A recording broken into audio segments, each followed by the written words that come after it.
यह सवाल मेरे दिल में बार बार गूंजता है और मैं इसे उन लोगों की आंखों में भी झलकता हुआ देखता हूं जो मुझे देखते हैं। जो मैं कहता हूं वह सुनते हैं।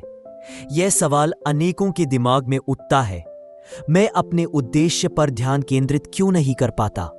मेरा ध्यान इतनी आसानी से क्यों बिखर जाता है? क्या किसी इंसान के लिए अपने दिमाग को एक जगह इकट्ठा रखना वाकई संभव है? हाँ, यह बिल्कुल संभव है, लेकिन इसे हासिल करने के लिए आपको पहले अपनी आंतरिक दुनिया को समझाना होगा। आपको अपनी आत्मा की आवाज सुनना सीखना होगा। वह छोटी सी फुसफुसाती हुई शांत आवाज जो सन्नाटे में भी सुनाई देती है। वही आवाज आपको सच्चाई की ओर ले जाएगी। इसे समझें, हर सफलता से पहले अल्लाह अपने बंदों की परीक्षा लेता है और उस परीक्षण में सबसे पहली परीक्षा है मानसिक स्थिरता। ये सिर्फ भावनात्मक नियंत्रण या मनोवैज्ञानिक अनुशासन नहीं है, बल्कि यह हृदय की शांति और बुद्धि की अधीनता है। आप जो चाहते हैं, आपका लक्ष्य, आपकी मंजिल, आपकी पहचान, यह सब आपके दिल और दिमाग को एक दिशा में संरेखित करने के बाद ही आता है।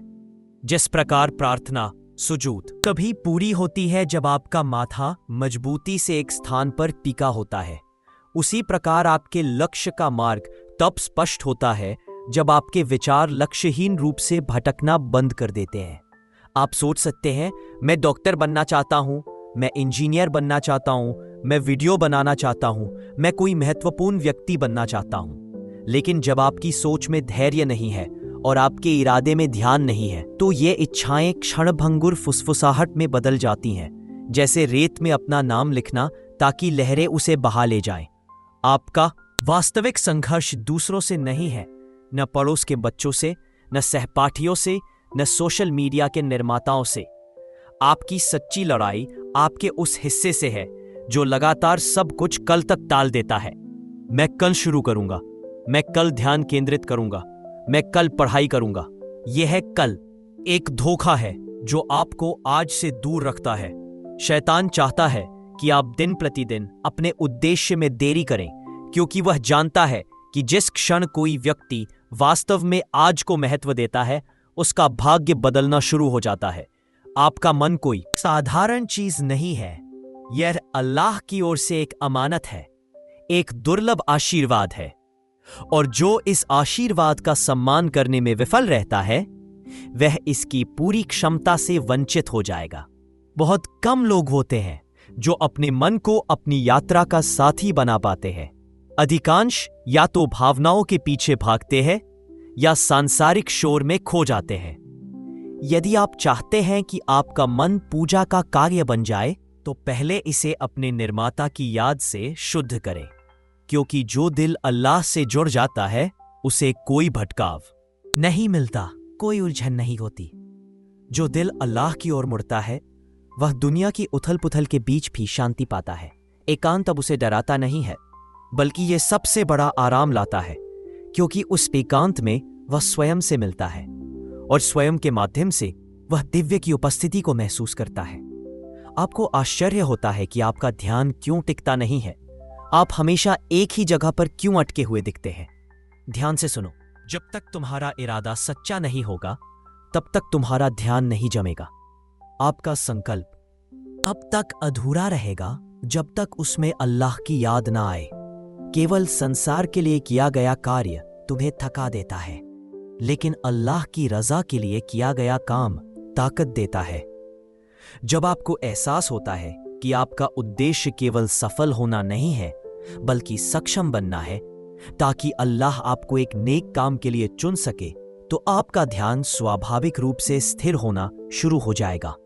जिसने भी तुम्हें सबसे ज्यादा तोड़ा है, यह जान लो कि उस टूटेपन के माध्यम से ही अल्लाह तुम्हें पहले से अधिक मजबूत बना देगा। बशर्ते कि तुम उस दर्द के बीच भी धैर्यवान बने रहो, क्योंकि हर बिखरने के बाद बहाली आती है और हर अंधेरे के बाद रोशनी आती है। अब आप पूछ सकते हैं, लेकिन मुझे कैसे पता चलेगा कि मैं सही रास्ते पर हूं? इसे याद रखें, जब आपके दिल को शांति महसूस होने लगे, जब शिकायतें कम हो जाएं और आपके भीतर कृतज्ञता बढ़ जाए, जब आपको सजदे में बिताई गई रात के शांत क्षणों में खुशी मिलने लगे, तो जान लें कि आप रास्ते पर हैं और अल्लाह आपके कदम पकड़ रहा है। लेकिन ये राह आसान नहीं है। हर दिन आपके धैर्य, आपके इरादे, आपके फोकस की परीक्षा होगी और हर बार आपको खुद को साबित करना होगा कि आप अपनी आत्मा के उद्देश्य के लिए जीते हैं, दुनिया की वाहवाही के लिए नहीं। अब निर्णय आपके हाथ में है। क्या आप कल के भ्रम में जीते रहेंगे या आप आज के उपहार को पहचानेंगे और अपने मन को अपने प्रभु के मार्ग पर समर्पित कर देंगे? तो सुनो, यदि तुम आज का लाभ उठाते हो, यदि तुम इस क्षण को अल्लाह की याद से भर देते हो, तो यही दिन तुम्हें उस लक्ष्य के बीच खड़ा कर देगी। एक कहेगा, मैं थक गया हूं, मैं आगे नहीं बढ़ सकता। दूसरा धीरे से फुसफुसाएगा, चलते रहो, बस थोड़ा और, अल्लाह देख रहा है। आपका काम सरल है। हर बार उस दूसरी आवाज को सुने। हर बार जब आप थकावट महसूस करें तो साष्टांग प्रणाम करें, क्योंकि जब कोई व्यक्ति संसार से थक जाता है तो केवल अल्लाह ही सच्ची शांति प्रदान कर सकता है। इसे जाने, फोकस कोई तकनीक नहीं है, कोई ऐप नहीं है, कोई ट्रिक नहीं है। ये पूजा का एक कार्य है जहां एक व्यक्ति अपने विचारों को भी शुद्ध करता के बीच खड़ा कर देगी।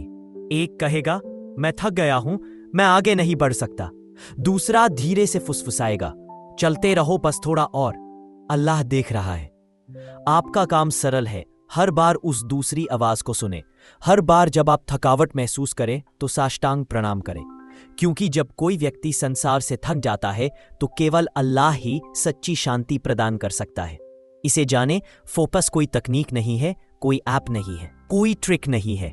यह पूजा का एक कार्य है जहां एक व्यक्ति अपने विचारों को भी शुद्ध करता है, सच्चे इरादे के पानी से अपने प्रतिबिंबों को साफ करता है।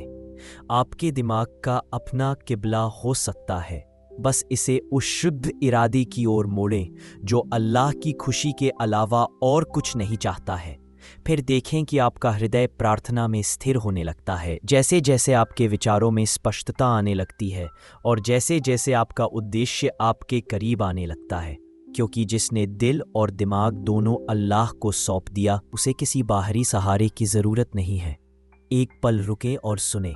उद्देश्य कोई मंजिल नहीं है, यह एक पुकार है, आपकी आत्मा की पुकार, जो आपको धीरे धीरे हर दिन किसी बड़ी चीज की ओर खींचती है। कभी ये बेचैनी बनकर सामने आती है, कभी आंसुओं में, कभी सवाल बनकर, तो कभी खामोश फुसफुसाहट बनकर। ये वही पुकार है जिसे कई लोग नजरअंदाज कर देते हैं, क्योंकि वे दुनिया के शोर में इतने खोए हुए हैं कि अपनी आत्मा की धीमी बड़बड़ाहट नहीं सुन पाते। लेकिन जिस दिन आप उस आह्वान को पहचान लेते हैं, आपका उद्देश्य महज एक सांसारिक शीर्षक बनकर रह जाता है। ये पूजा में आत्मा की शांति में बदल जाता है। अल्लाह प्रत्येक आत्मा को एक विशेष उद्देश्य के साथ इस दुनिया में भेजता है। हर व्यक्ति के भीतर एक खास मिशन छिपा है। कोई टूटे हुए दिलों को जोड़ने आया है, कोई अंधेरे में रोशनी बिखेरने के लिए, और कोई निराशा के कगार पर खड़े लोगों को आशा की ओर ले जाने के लिए। जब हम अपने जीवन को केवल अपने लिए नहीं बल्कि अल्लाह की सृष्टि के लिए जीना शुरू करते हैं, तो हमारे भीतर एक गहरी आवाज उठती है। वह आवाज जो हमें याद दिलाती है, यह मेरा मार्ग है, यह मेरी इबादत है। यही वह आध्यात्मिक शक्ति है जो मुझे मेरे मिशन को पूरा करने के लिए सशक्त बनाती है। जो आपने लिखा है वह केवल शब्दों का संग्रह नहीं, बल्कि एक ऐसी आध्यात्मिक यात्रा का वर्णन है जो मनुष्य को उसकी आत्मा के सच्चे स्वरूप तक ले जाती है। यह यात्रा भौतिक और अभौतिक जगत के बीच का पुल है। वह सच्चाई जो हमें अपने भीतर के शांत अस्तित्व तक पहुंचाती है। यह कोई तार्किक विवेचना नहीं है, बल्कि वह ध्वनि है जो हृदय के गहरे गर्भ में गूंजती है, जो दिलों को स्पर्श करती है, उन्हें सांत्वना देती है और आत्मा को जगाती है। इस पूरी यात्रा को निम्नलिखित प्रमुख बिंदुओं के माध्यम से समझा जा सकता है। एक, आत्मा की आवाज, द वॉइस विद इन। हमारे भीतर एक आवाज है, वह आत्मा की आवाज जो हमें बाहरी दुनिया के झमेलों से ऊपर उठकर अपने असली उद्देश्य की ओर ले जाती है। यह आवाज शांत हो सकती है, लेकिन इसकी गहराई में एक अदृश्य शक्ति है। जब हम इसे सुनने के लिए तैयार होते हैं, तो हम न केवल बाहरी सफलता की ओर बढ़ते हैं, बल्कि शांति, उद्देश्य और आध्यात्मिक संतुष्टि की ओर भी। यह हमें याद दिलाती है कि सच्चा मार्ग हमेशा भीतर से आता है, बाहर से नहीं। सब्र और तवक्कुल, धैर्य और अल्लाह पर भरोसा। सब्र, यह वह ताकत है जो हमें कठिनाइयों में भी आगे बढ़ने का साहस देती है। सब्र का मतलब निष्क्रियता नहीं है, एक सक्रिय विश्वास है कि हर कदम अल्लाह की योजना का हिस्सा है। तवक्कुल, यह गहरा विश्वास है कि सब कुछ अल्लाह की इच्छा से होता है। यह वह ताकत है जो हमें कठिनाइयों में भी आगे बढ़ने का साहस देती है, बल्कि यह कि हम अपना कर्तव्य निभाएं और फिर परिणाम को अल्लाह के हाथ में छोड़ दें। यह हमें आंतरिक शांति देता है, ये जानकर कि जो भी हो रहा है वह हमारे ही भले के लिए है। स्तुति, दुआ, आत्मा और निर्माता के बीच का संबंध। दुआ केवल मांगने का साधन नहीं है, बल्कि यह एक जीवन संबंध है। यह वह दरवाजा है जो हमें अल्लाह के करीब ले जाता है, हमारे दिल को मजबूत करती है, हमें साहस देती है और हमें याद दिलाती है कि हम कभी अकेले नहीं हैं। यहां तक कि जब उत्तर देर से आता है, तब भी दुआ के माध्यम से हमें आशा, शांति और नई ताकत मिलती है। सीखना होगा वह छोटी सी फुसफुसाती हुई शांत आवाज जो सन्नाटे में भी सुनाई देती है। वही आवाज आपको सच्चाई की ओर ले जाएगी। इसे समझे, हर सफलता से पहले अल्लाह अपने बंदों की परीक्षा लेता है, और उस परीक्षण में सबसे पहली परीक्षा है मानसिक स्थिरता। यह सिर्फ भावनात्मक नियंत्रण या मनोवैज्ञानिक अनुशासन नहीं है, बल्कि यह हृदय की शांति और बुद्धि की अधीनता है। आप जो चाहते हैं, आपका लक्ष्य, आपकी मंजिल, पहचान, यह सब आपके दिल और दिमाग को एक दिशा में संरेखित करने के बाद ही आता है। जिस प्रकार प्रार्थना, सुजूद, यह आध्यात्मिक चिकित्सा हृदय के सबसे गहरे कोनों में तक पहुंचती है। यह हमें शांति देती है, हमारे दुखों को दूर करती है और हमारी आत्मा को नई दिशा देती है। 6. अंतिम यात्रा, अल्लाह की ओर लौटना। अल्लाह की ओर लौटना कोई अंत नहीं, बल्कि एक नई शुरुआत है। इस यात्रा में हम अपने पापों के बोझ को छोड़कर आगे बढ़ते हैं, उनके आशीर्वादों के लिए आभारी रहते हैं। यह यात्रा हमारी असफलताओं से नहीं, बल्कि हमारी इच्छा से परिभाषित होती है, फिर से उठने की, अल्लाह से निकटता पाने की और आशा और सच्चाई के साथ जीने की।